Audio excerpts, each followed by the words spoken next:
Hi everyone.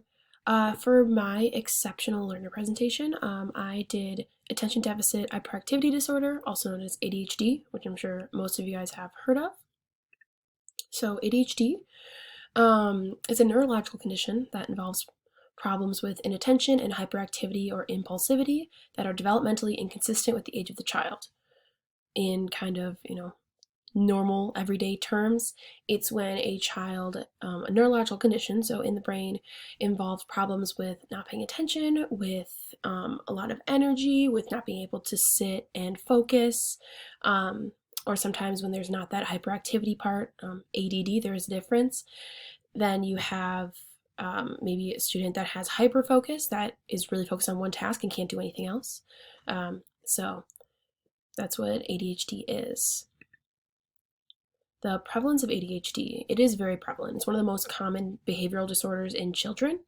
Estimated, these numbers are a little wonky just because some aren't diagnosed or some are diagnosed late, but between 3 and 7 out of every 100 children, so between 3 and 5% of the student population are diagnosed with ADHD or a form of ADHD.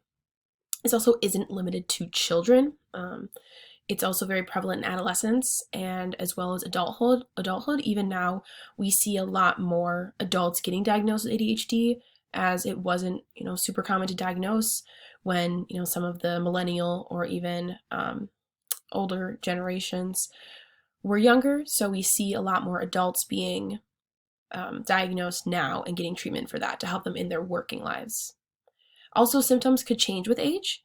Originally, it was believed that ADHD kids would grow out of it as they got older, but now we see that most do not grow out of it. Very few actually do, and that symptoms may just change, or students may learn to mask their behavior. Also, boys are 4 to 9. Once again, those kind of skewed numbers, just because diagnosis isn't always super accurate or at different times. Are 4 to 9 times more likely than girls to be diagnosed. Not saying that they're more likely to have it, but to be diagnosed exactly.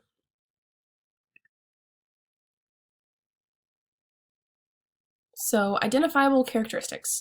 These are kind of some, I guess, if you want to call them symptoms, but behaviors that you could see, especially focusing more on in the classroom. So in elementary school, we see like off-task behavior, incomplete lost assignments, disorganized, sloppy work, messy handwriting, not following directions, errors in accuracy, inconsistent performance.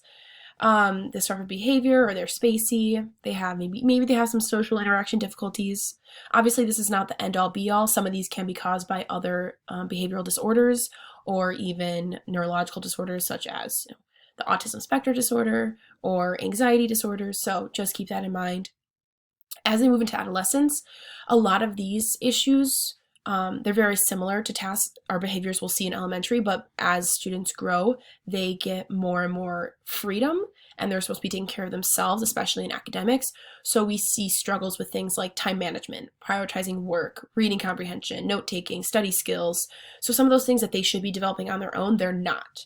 As they're given more and more freedom, so they really struggle with things like time management because it isn't managed for them anymore. So those are kind of some things that we can see for students with ADHD.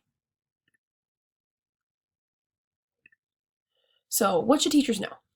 Obviously, those symptoms on the previous slide, those behaviors are great for teachers to know so they can identify if a student has ADHD, or maybe they should be tested for it if you see these behaviors and they don't have anything to help them.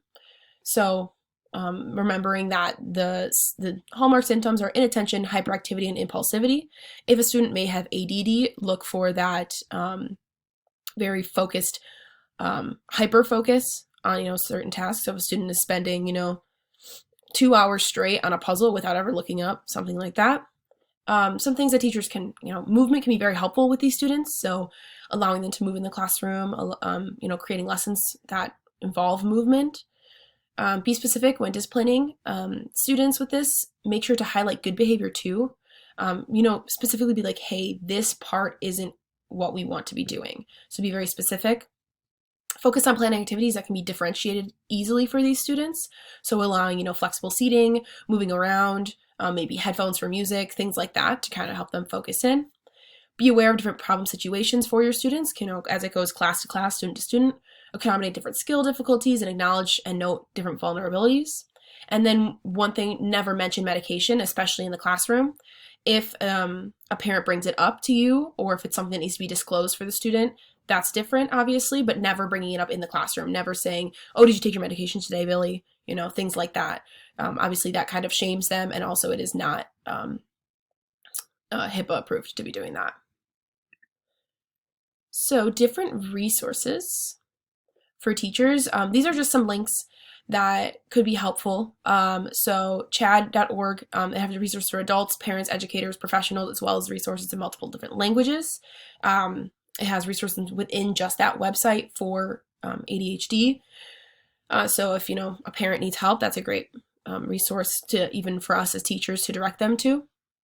Another one is Child Mind. It's a teacher's guide to ADHD. It's kind of a quick overview of things that teachers should know about their students with ADHD. Obviously, every student is different and may have different parts of the disorder, so keeping that in mind. Also, Harvard Health is a great one. It has a teacher guide for students with ADHD, which can be really helpful, and it has a lot of extensive research that goes into it, as well as the final resource I have here is lance.org, which is a little bit dated, but it is a pamphlet with helpful information and tips. I would take it with a little bit of a grain of salt, but it has some really quick, easy facts, kind of like a fact sheet. It can be really helpful, but it is a little bit dated. It's from 2003, I believe.